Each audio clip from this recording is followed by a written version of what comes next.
Шекау Алихан.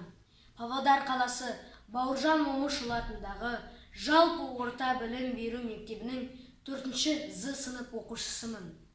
Абай Құнанбаевтың 1-ші сыныптан бастап 30 өлеңін жаттадым. Осы жылы санын 40-қа жеткізіп жаттап алдым. Оқып беретін 2-3 өлеңім бар. 1-ші өлеңім жүрегім менің қырық жамау.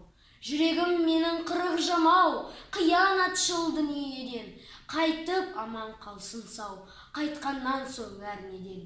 Өлді кие жау, кімді сүйсе бұл жүрек, кімі қастық, кімі дау, сүйенерге жоқ терек. Кәрілікте тұр тақау, алдымызда айла жоқ, қайғысыздың бәрі асау, бізге онан пайда жоқ. Қан жүректі қайғылау, қайрыла кетсен маған, қасиетін ойланау, қан көңілдің тынбаған. 2-ші өлеңім жалау. Жалғыз жалау жалтылдап, тұманды теңіз өрінде, жат жерде жүр не тыңдап, несі бар туған жерінде. Ойнақтап толқын жел гулеп, майсардың кексі қырлап.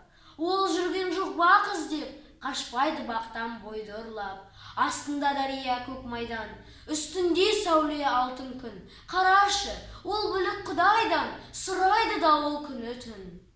3-ші өлеңім балалық өлді білдің бе? Балалық өлді білдің бе?